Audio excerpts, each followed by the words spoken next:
Hey, Angel.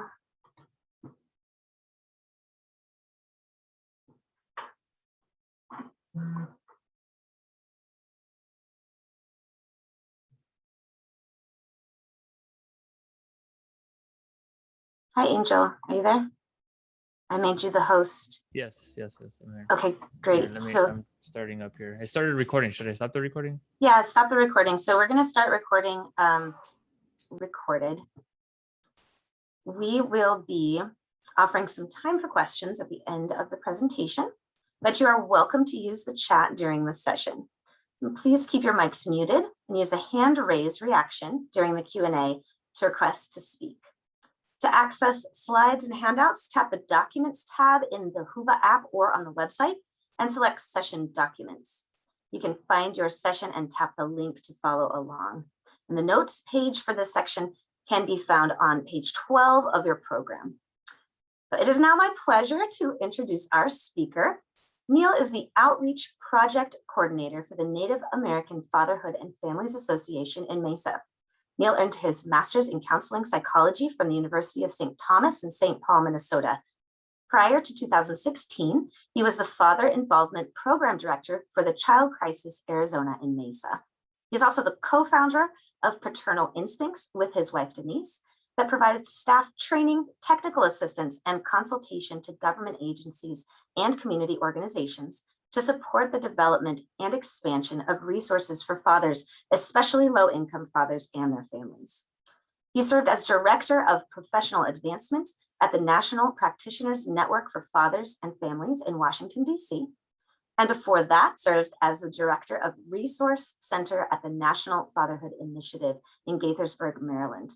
Neil is the founding director of the first Fathers Resource Center in the U.S., which he opened in Minneapolis, Minnesota. Neil has served on numerous national and state level boards, as well as held adjunct positions at 7 universities, teaching ethics, child psychology, gender studies, and human service administration. Neil is a family mediator, parent educator, game developer, men's therapist, college instructor, struggling author, dadvocate, and overweight jogger. He is the very proud father of 3, grandfather of 12, and foster father of many. Welcome, Neil. Thank you so much for being here today.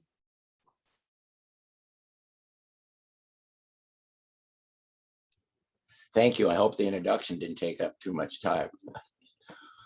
I want to get my picture off the screen, and the big one, so I can see the slides. So you'll go ahead and share your screen now to your slideshow. Right. All right. There they are. Great. There you go. All right. We're going to meet this morning where you have 50 minutes to talk about parenting and sharing parenting responsibilities. All right. Let's see. All right. Now it's not letting me advance them. I don't understand this. I'm unable to advance the slide. You should just be able to toggle with your arrow keys. Right. I am doing that. Can you use your mouse on your screen? It looks like you're in edit mode or the drawing board. All right. I'm going to try to do is, advance it. It worked just a minute ago. Okay, that's okay. Take your time. Well, I don't know what to do. So there should, oh, Angel, you're muted. Would you like to? It looks like you might have to go to the actual PowerPoint because it looks like you're editing like on Zoom. But if you go into your PowerPoint and you click on your PowerPoint, then that would. I'm unable to. It won't let me get out of this either. I don't understand. Here, I'm gonna go ahead and unshare your screen, and then try to mess with your slides and see if you can toggle between them. Yeah, nothing is happening. Okay, go ahead and try to now toggle between your slides. My face is on the screen. I can't see the slides. Are you able to go into where are your slides are they on PowerPoint? Yes. This worked the other day when we had practice. There Okay. it is. Now it's all right. I have it. Okay, there we got it. All right. Thank you. All right. Thank you, Angel. Yes. We know that all children want a healthy relationship with both parents, whether they're in one household or between two households. And we also know that most parents see themselves as having the basic needs to be a good parent. So if you're attending a workshop like this, I'm assuming you want to learn more. So I would say that, notice the bottom there. Take a minute to think of what you think are the 7 most important skills that a parent needs to be responsible for raising healthy children.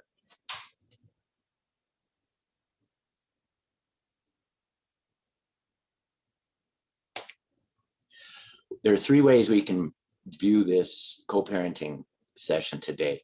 It can be a couple living together, raising children in the same household. It can be 2 parents living apart and sharing responsibilities for their children, going back and forth between 2. Or also, my wife and I have been foster parents for 25 years. So we also do this, where we look at coordinating the care of foster parents with the biological parents and finding ways to share those responsibilities with some balance. In over a dozen studies, it was realized that co-parenting during infancy, if it didn't work well in infancy, it clearly led to problems later on with social adaptation, poor school achievement, and aggressiveness, especially in little boys. So well-coordinated co-parenting during the early years is a really beneficial way for parents to be able to then share those responsibilities and predict better outcomes for their children in later years. Here we have an example of moms walking along and dads walking along. Now we realize there's some differences between moms and dads. And we also want to mention that we will recognize that it is all households don't have a mom and a dad.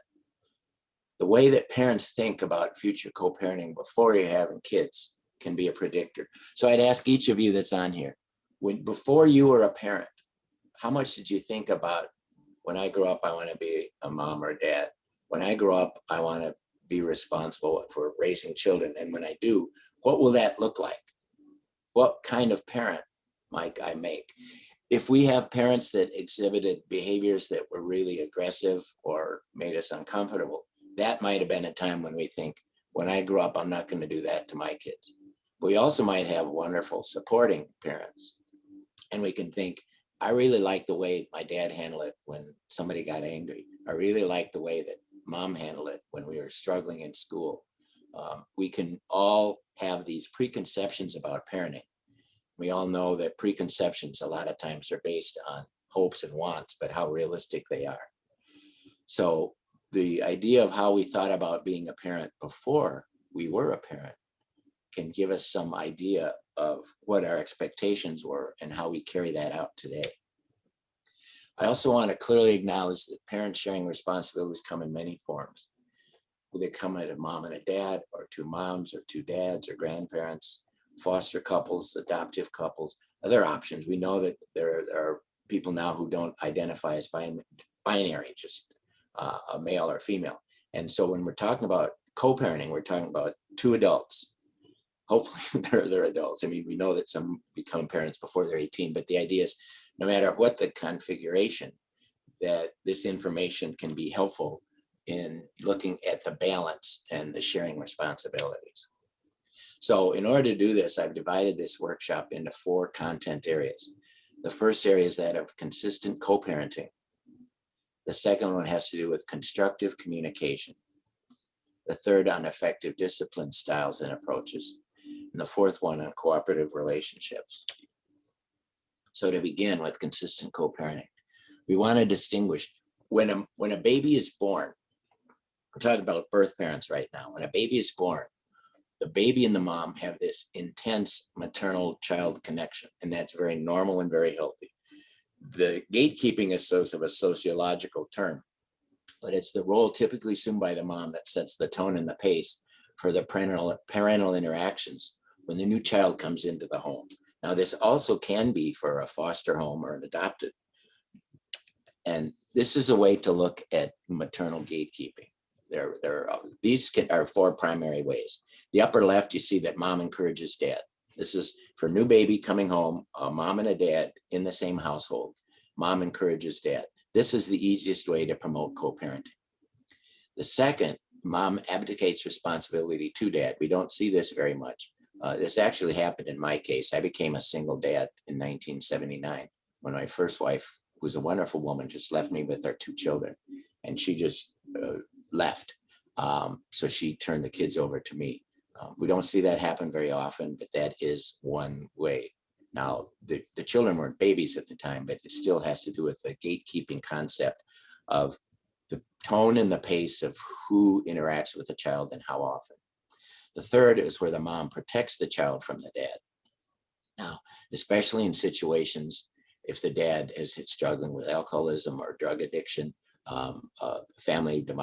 domestic violence, child abuse, or has mental health problems, bipolar, etc., where he isn't necessarily safe around the child, he doesn't have the skill level to be able to be connected to the child in a safe way. That's a third way of maternal gatekeeping. And the fourth one, and these are the ones we tend to see in fathers programs. Moms encourage dads, they tell him how to parent, or they take the child from him. Now, again, the idea of conflict between the mom and the dad often happens when there's divorce or separation, but the focus really needs to be on the child. And so I've been working with dads for 31 years, but it doesn't mean that if you work with dads, you do anything to disparage moms. The whole idea of this is gender reconciliation. How do we help moms and dads, husbands and wives, men and women do what's best for the child? And so these are the 4 that we need to look at. So when you're working with a family with a newborn, moms often will be the determinant of how often somebody comes to see the new baby. Can grandma and grandpa come, but not the neighbors, to protect the child, to help with the transition, especially if it's a birth mom, because the birth mom obviously goes through a lot of physiological change after giving birth. And we really need to support her diet, her exercise, her mental health, her rest and sleep, all of that. So the idea is that recognizing that's mom's role is normal and healthy. But if any of these other factors come in, how do we address those in ways that support both parents for the benefit of the child? So studies show that mothers play a critical role in both encouraging or curtailing the involvement of fathers. And again, this is especially the formative years, the first 2 years.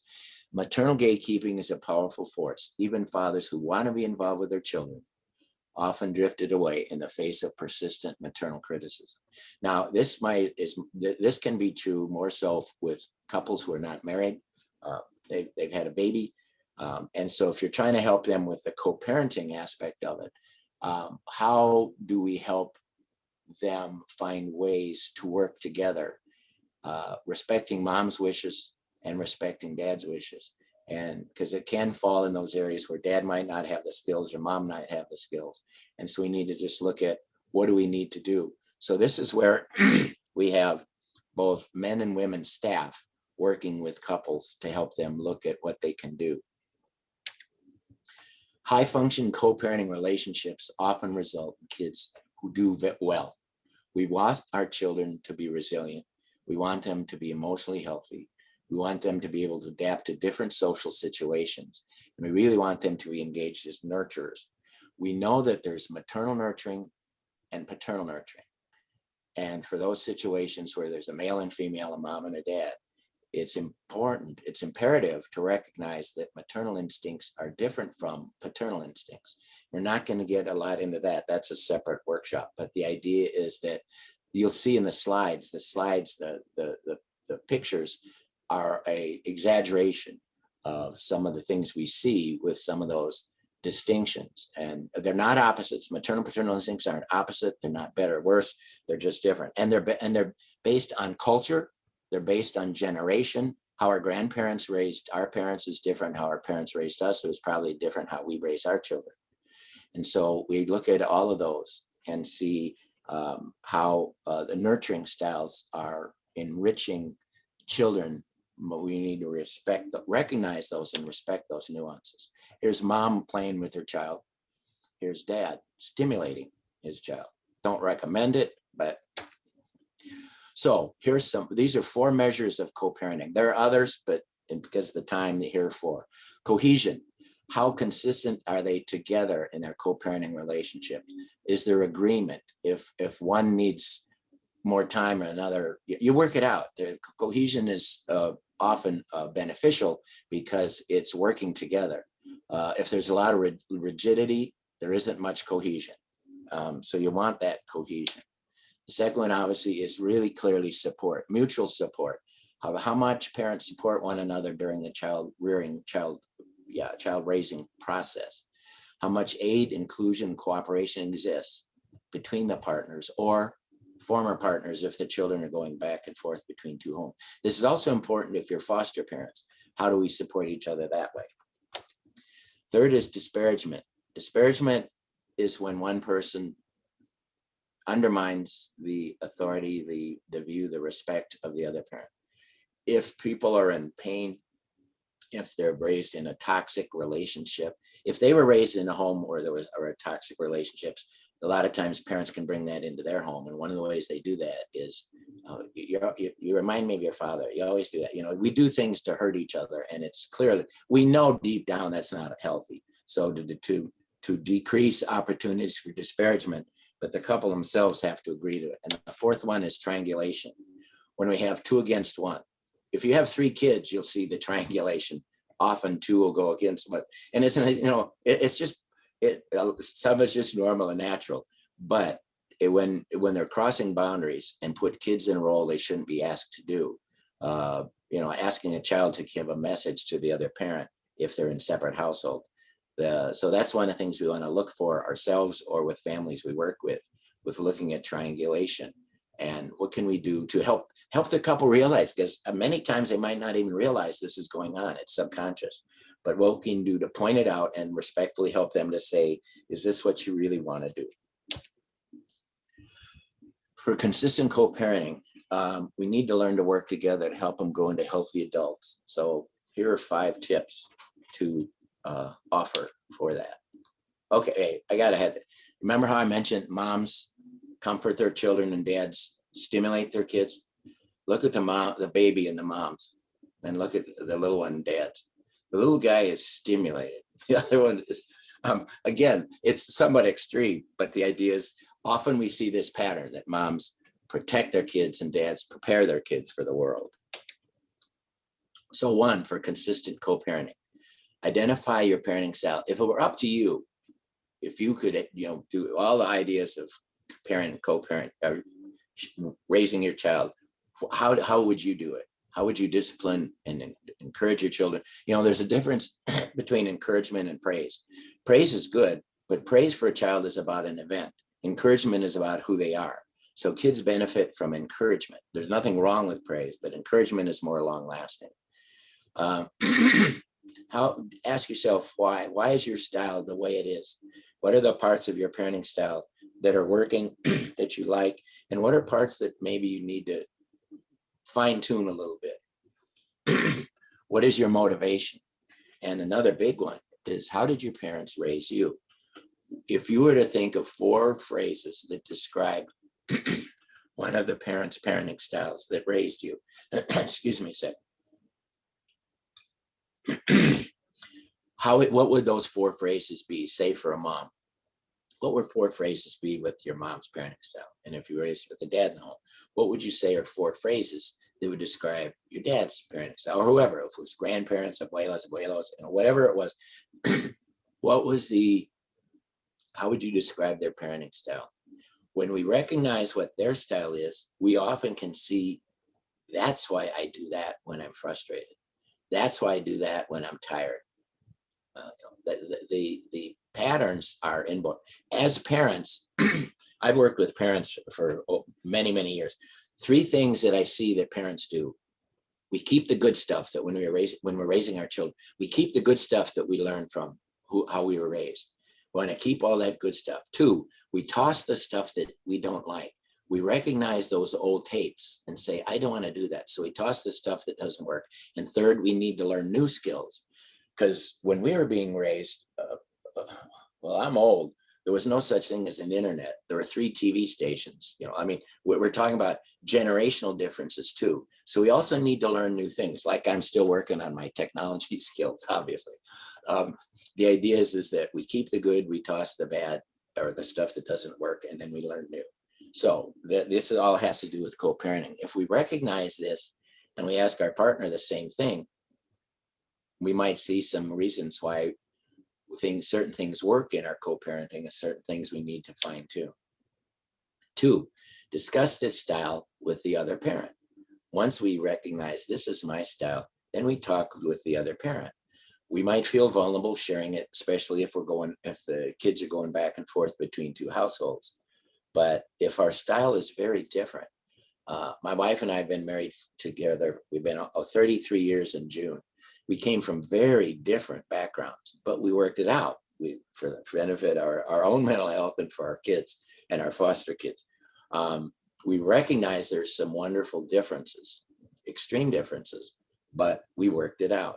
So look at what some of those styles are, how we are, and what the other parent is, and just sit down and say, we want to work on this. Before finalizing our own style, think of other places you might go to get some new information, like this workshop. Take parenting classes, read relevant articles, go to sources online, look at other places, think of people you respect that you might want to ask. Then you report back to each other. I talked to my Uncle Bud, and he had this suggestion for when we're really feeling at our wits' end. Don't recognize each other's when we're really frustrated, and how do we handle those?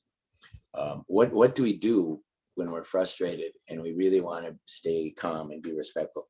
I do anger management for parents. We're starting one a few weeks from now at NAFA for any parents. And one thing I'll say, when somebody says calm down, that never works. 99% of the time, kids, adolescents, adults, you say calm down, we do the opposite.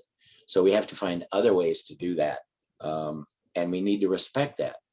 So what are the ways that we can do that with our partner or ex-partner? Then after those first 3 steps, decide on some things. Okay, this is what we're going to try right now. This is going to be my philosophy. This is how we're going to share some responsibilities. Agree on the basics, and then embrace this. If we modified it in any way, we do that. And then the 5th one, every once in a while, we might want to get back together and readjust, look at what's working and what isn't. So say in 6 months, we sit down together again. This is especially helpful for couples who are raising children in separate households, say they're divorced or separated. Agree to talk and review finances, schoolwork, discipline, and relationship issues. Good parents always reevaluate and restructure when it's necessary. Look at the little one with mom, how she's having fun. Look at the little guy with dad. Moms comfort their children. Dads tend to stimulate. Okay. I love this one. Okay. Consistent co-parenting. Regardless of the age of our kids, it's important to develop routines. In my experience, most families have 5 routines. We have the morning routine, the after school routine, the dinner time routine, the bedtime routine, and the weekend routine. Children need routines. This is extremely important for kids to know who's going to be at home after school, who's going to make my dinner, who am I going to be with this weekend. Now, intact families who have healthy relationships, and the routines are just that, and they usually don't need much work. But in households where there's some chaos, where there was some toxicity when they were growing up, when they're going back and forth between 2 households, or even with foster parents and birth parents, talk about some of these things. What are the family schedules? How do we figure those out? How do we handle transitions? Small transitions, from school to home or home to school, or big transitions. Grandma's coming to live with us, or we're having to move, or what other big transitions there are. The routines around meals, around household rules. What's helpful? Think back to when you were a kid. What were the household rules when you were a child? What were the rules about gender roles? What were the rules about your responsibilities or homework or whatever they were? What were the household rules when you were a child? Now they have explicit rules. that were stated, and then the implicit rules. You knew they were there, but nobody said them. Then you ask, what are the rules in our household today? Do you have more rules today or less? Look at bedtime rituals. These are really important for kids, especially kids who are struggling a little bit. Friends and peers and schoolmates. How do you share those responsibilities? Do you agree on those when it's okay to have an overnight at a friend's house? School and homework expectations, religious and spiritual upbringing, discipline styles and the consequences, cultural influences. If we have very different cultural backgrounds, that can be really significant because we want to respect both of those, unless they're harmful practices. And then extended family, the parents, the grandparents, the in-laws, the outlaws, and all the other issues that we deal with. How do we agree on those? I have a brief exercise that's how men and women deal with stress differently.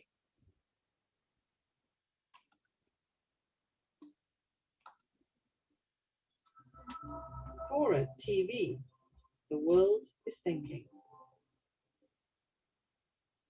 New research shows that it used to be women were happier than men. They're not anymore. Men are not happier. It's just that men haven't changed, but women have. Their stress levels have actually gone up. New research shows that when men come home from work, their stress levels drop, which means we start to relax and feel happier. When women come home, their stress levels double, which means they're not happier. And they often look over at us guys who really know how to take care of ourselves. We're sitting on the couch watching TV. And it's amazing how many women think we're lazy. Now, this is a guy who'll go to work, do everything possible to support his family, care for his children, and so forth. If there's a storm outside, he runs outside to fix things. If there's a dispute with a neighbor, he'll go talk to that person. If the computer breaks, he'll sit there for 16 hours until that thing works again. Men are amazing, but yet women look at him, who's this guy who cares so much about me, but he comes home and sits on the couch? What good is he? Well, women are overwhelmed, stressing out over all the things that they have to do. And we wonder why. And you wonder why we're sitting on that couch. Well, one of those chapters, chapter 5, I think is called A Woman's Never-Ending To-Do List. The more stress women are under, the longer that list gets.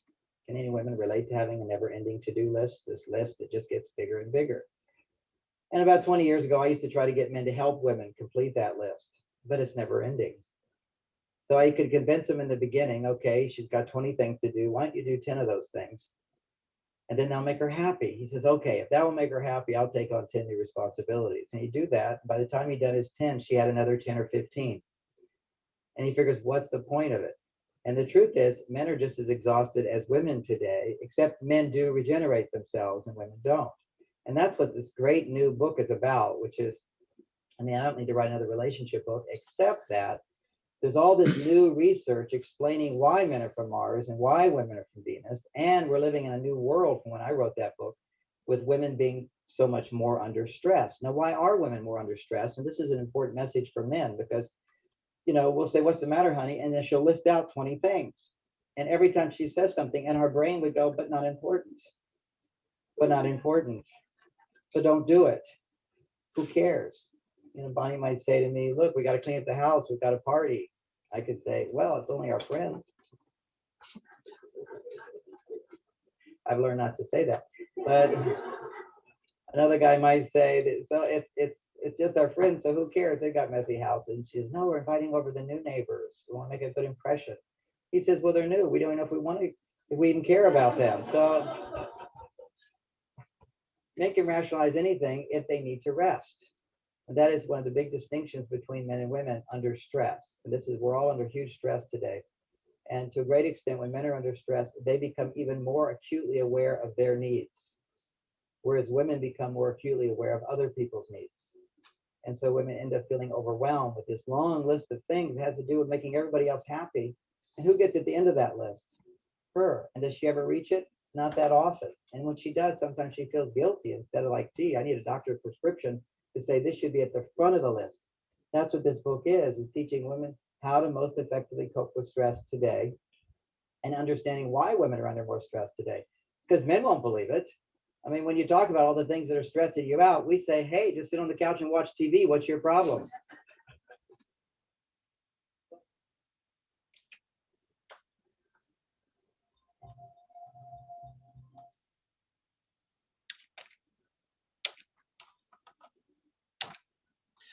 Constructive communication is the second of the 4 categories. Without question, we all know that communication is the key to any healthy relationship. So co-parenting alliances, it's very important that we take time to communicate with each other.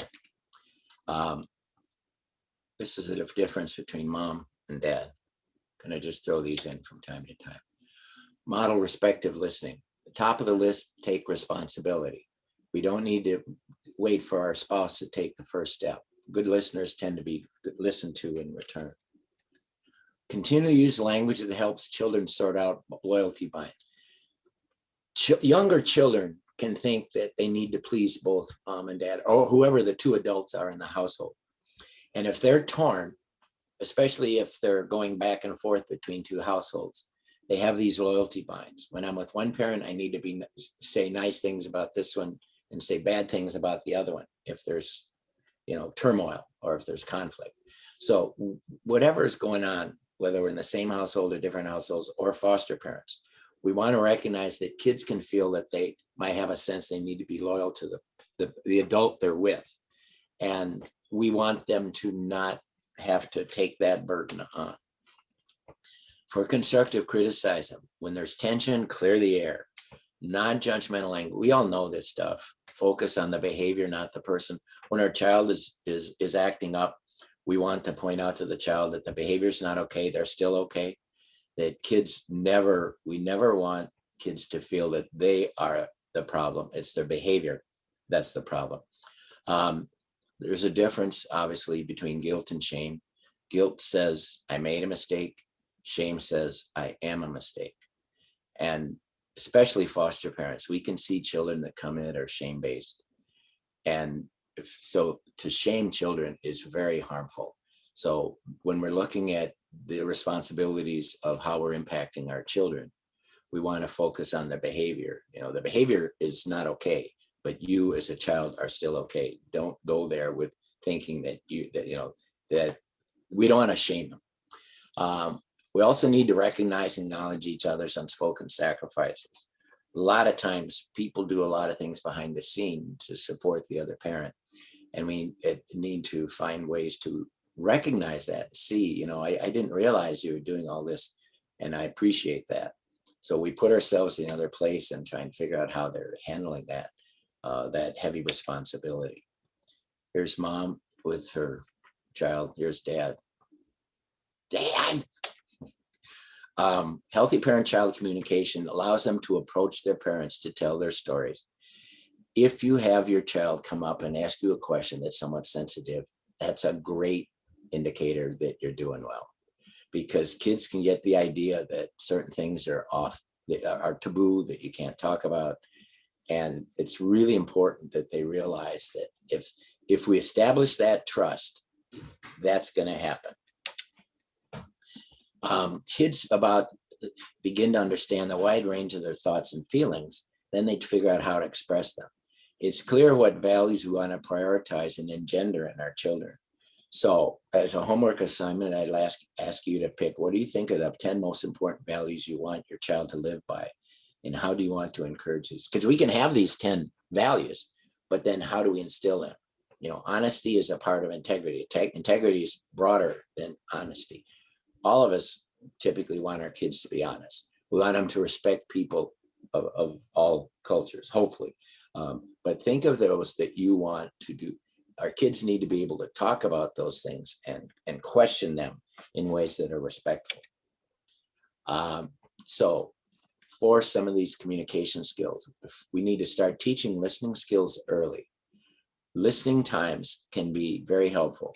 In the car, at bedtime, at snack time, when they're reading to our child, we can promote all these opportunities for good listening. We should listen to our kids in the way you like to be listened to. I don't usually should people, but for this one, I'm saying this. Listen to our children the way we want to be listened to. Get down on their level, tune in, focus, all of that. Establish eye contact with your child. Now, this is very important. That it's a cultural issue. I work with Native families. Native families' eye contact is very different than other cultures. But for those cultures where eye contact is considered important, get down on their level and let them know we're looking at them to support them. It's not a stare down, it's a way of support. Eye contact is a value from the earliest stage. So if we want them to look at us, we need to look at them. But again, it depends on the culture that we're living in or working with. Here's mom when she's alone with the baby. Here's dad when he's alone with the baby. Get down on your child's level, face to face, eye to eye. Unless it's culturally inappropriate, we really want to encourage them to do that. It's less intimidating when we're on the child's level.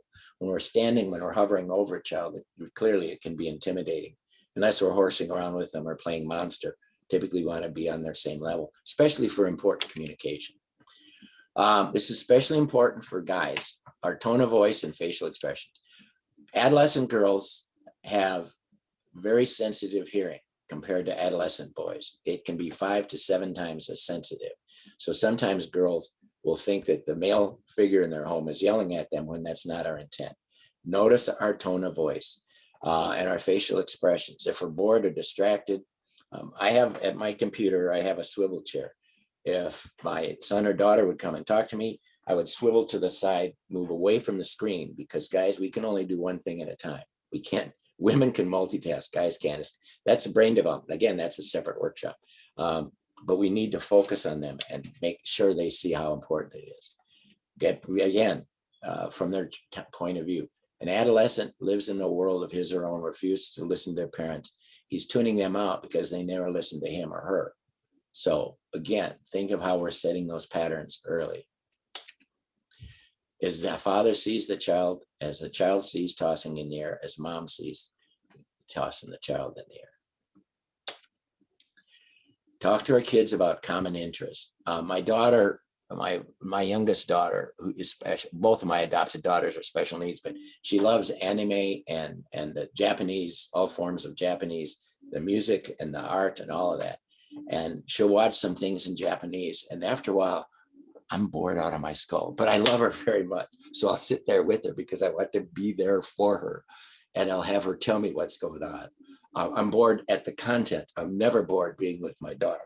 But the point is, we need to honor their common interests, and then they'll understand why they need to help us focus when the common interests of us, where it's important for them to teach a learning skill, something that they need to for their life's journey. Number 3 is effective discipline. We need to agree on common approaches that are consistent, practical, and effective. When we do this, it's proactive. Proactive, obviously, we're preparing them for these behaviors. We promote positive behavior and self-control. Impulse control, self-control is one of the most important skills any child needs to learn, especially our boys, especially our sons. In the United States, for every woman incarcerated in prison, a year or more, for every woman in prison, there are 13 men in prison. This is a huge gender disparity. It's because of impulse control, self-control, emotional regulation. Boys need to learn emotional regulation in appropriate and positive ways. So when he gets angry with his girlfriend, he doesn't hurt her. When they have a temper tantrum in school, they don't get in trouble. When they get older, they don't drink and drive. Self-control, impulse control is critical for both sons and daughters, because our daughters obviously clearly need it as much as our sons. It's just the system tends to be tougher on males. And so we need to help recognize that. And the discipline approach impacts that. Encourage self-responsibility is obvious. This type of discipline responds to unacceptable behavior and lack of impulse control. It protects their self-esteem. It strengthens our relationship with them because we're trying to be consistent, and they need to know ahead of time what's expected of them. And it advances healthy child development.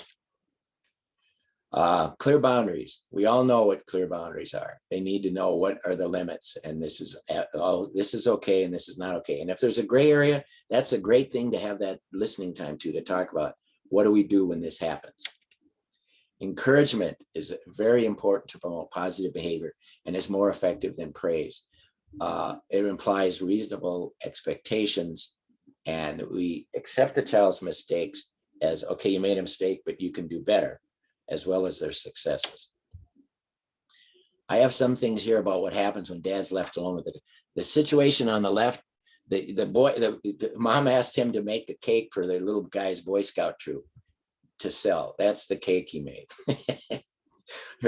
Here's dad with pulling the kid. When dad's left alone with the kids, little guy's a biker, whether he wants to be or not. Dad's getting his liquid nourishment, and so's the baby. Dad's getting his work done, and the baby's already formulating those little neuron developments in the brain. You go, oh, look, this is cool. The little guy is asleep on the left and the right. I think that's a kiwi on the far right, and a little one next to the kiwi. When dad's left alone with the kids, don't recommend the one on the left, but okay, you're not going anywhere. The right little one's asleep, but he's serving a second purpose. Yes. The one on the left, mom said the kids have to stay in bed, so dad's keeping them in bed. The one on the right actually happened at Walmart. This is one of those things you find in the Walmart, how people really acted weird and really, I don't know how to describe it, but how people act in Walmart, they don't usually act in other parts of the world. The one on the left is tortilla. The one on the right, this little one is going to be ripped when he's older, or she. Anyway, the idea is that we need to have some fun with this. See the jumper? Oh my gosh. Neil, these are hilarious. Thank you. See the These jumper? are amazing. I want to gently just give you a quick interruption here to let you know you have about 5 minutes left before we start some Q&A, and then about 5 minutes for our Q&A, okay? These are great. I might need to steal them after the show here. You got it. I love the jumper cables thing. Attention, these are some discipline techniques. We ignore some of the things that kids are calling us for attention. Not that it's not important, but we don't overreact to them. Charts and rewards for some children that are left brain, charts and rewards work very well, especially like if it's temporary, like in foster care, we found that, stickers and other little things can be right for some children. If they don't work, they don't work. We can modify our environment to help. This is especially modifying the environment for homework can be very effective. So this is just a suggestion for co-parenting. If same household or separate households, how do we modify the environment so the kids do well? We obviously need to do a role model. Think of 3 situations where you role model appropriate behavior for one or more of your children. This is another homework assignment. When do you think you're a good role? When you're on the phone talking to someone and you're frustrated, are you respectful, or are you doing something you're thinking, I don't want my kids to ever do that? iMessages, you say, when the music is that loud, I get upset because I can't hear the person I'm talking to on the phone. iMessages are very effective. It's not criticizing the children, it's helping the child understand how their behavior affects us as the adult. Redirection works with all ages. We all know this. Child's bounce the ball. We had a young man that did that. We'd have him go do something else. The last one is cooperative relationships. We need to honor our commitments as a parent. In the same household, separate households, this is really important. And sharing responsibilities of kids are going back and forth between the two. We can't control the other parent, but we can control ourselves. Decide to make reasonable compromises. For a single parent, we've lost one of the biggest incentives is to cooperate, but we need to do that. You need to be flexible, obviously, in cooperative relationships. Kids tend to see us fulfilling specific roles in their lives. Are these the roles they need the most? So you have a assignment, an exercise that was sent to you. It's a parenting skills checklist. The parenting skills checklist can help you with this, looking at how you are sharing parenting responsibilities. Apologize, especially parent to child. When we apologize to a child, then the child sees that they can apologize and still be competent themselves. This is extremely important. We fall into patterns assuming parenting responsibilities. So here's dads. They want to make sure they bring home the right baby food. So they're cooperating with mom. So as we look at parenting skills to help evaluate, it's important to be the parenting skills checklist that I mentioned. Compare the results to coordinate your efforts. This is the one-page assignment, the exercise that you got that can be helpful for you. So I'd ask each of you to fill it out yourself and then show the other parent to see if you agree on how this might be a tool to help you assess what your next steps might be. Take some time to review the expectations. Are you both willing to address some of the disparities? There are times to be competitive and times to be cooperative.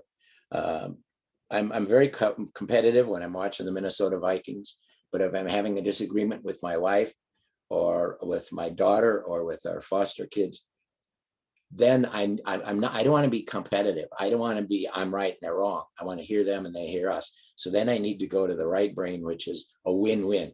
I want us both to hear each other, but especially for guys, we don't have to be competitive so often. So moving from win-lose to win-win really helps our approach with shared parenting. Here's mom at the zoo. Here's dad at the zoo. All right, Neil. Oh my goodness. We Okay. have about 5 minutes left and I hate to, oh, you're almost done. Why don't I let you go ahead and Here it finish is, them? yes. Yes. It's achievable with all of these things. It's achievable. Don't worry, our kids never listen. Worry, they're always watching. Kids spell love, T-I-M-E. Before I got married, I had 6 theories. Now I have 6 children and no theories. You've never been hated by your child. You've never been a parent. Parents often talk about the younger generation if we didn't have anything to do with it. Trouble with learning to be a parent and the job is that our child is the teacher. Their trial marriages, and that's it. Oh my goodness. Thank you, Neil. Wow. I'm so glad I was in this session with you. I learned so much. Well, thank you. I have a lot to think about, and thinking about the next 5 sessions that I'm going to be in, I'm a little concerned about the next few weeks of brain activity for myself. I absolutely love this. I want to absolutely open up the floor for some questions. We have some great chat going on, and there's a couple of questions. First of all, I want to make sure, just kind of mental note between us, Neil, that we get that sheet if I don't already have it from you. Did you send that with Megan? I did forward it to Megan and Excellent. to Jenny. It's called Perfect. a parenting skills checklist. We will absolutely make that available in Youve for you guys if it's not already there. So thank you for providing that, Neil. Sure. So go ahead and everybody, if you have questions, pop them in the chat for us. This is your opportunity to ask Neil things to refine from his session or to reiterate. There was some great questions that he posed as well. If you'd like, just pop open your hand raise emoji and ask to speak, or you can drop them in the chat. Jessica is our chat moderator today. And I think she might be having some issues in the Youve app. So let me see if I can open that and double check that we've got some questions there. I want to take this time to thank Angel for his help with the technology. Yes, absolutely. Thank you so much. You are very welcome. All right. I tell people I'm a Trekkie, not a techie. A Trekkie. I love that. Oh, right. So we do have one question. You showed us that little video clip, and I think we were all absolutely relating to what the gentleman was talking about. What book was he referencing? Oh, Dr. John Gray, his first book was Men Are From Mars, Women Are From Venus. Oh. If you go on the site, he has about 6 other ones on that. But it talks about his focus is binary. It's just men and women or husbands and wives. So his is, it's not as broad as some others might be looking for, but he does have a lot of information. There's another one that's even better, and I didn't have enough time. If you want to check out, it's called A Tale of Two Brains. A Tale of Two Brains by Mark Gungor, Gungor. There's a 13-minute version of his talk on YouTube, and it's wonderful about male brains and female brains and how that affects discipline, communication, relationships, raising our children, all that. Awesome. And for the people in the chat asking, I will absolutely be making the checklist available in Youve. I think Megan is on it right now.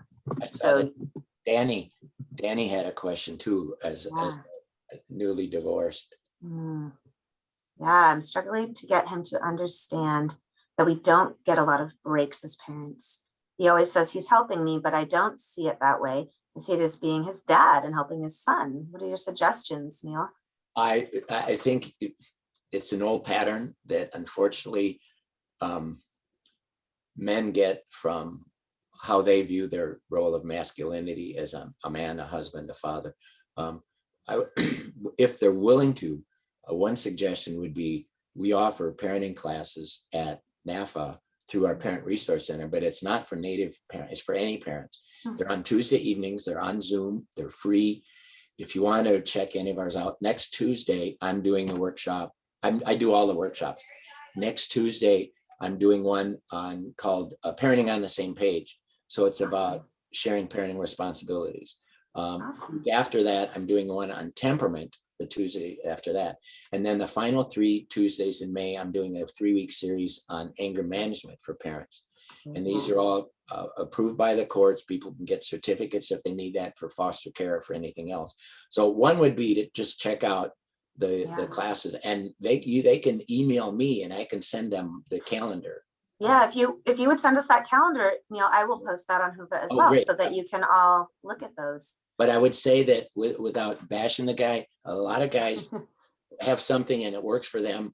But I've seen guys that are more willing to sacrifice for their kids than their partner. And that's one of the things that I think a lot of men need to work on. And men need to talk to men about that and find supportive, healthy ways so they can do that and listen to the moms, listen to their partner and say, this is healthy masculinity. This is being a real man. You do what you need to do for your kids that honors the mother of your children. Absolutely. Absolutely. Well, thank you, Neil. And I do have confirmation that it is in the PDF docs in Youve for your checklist.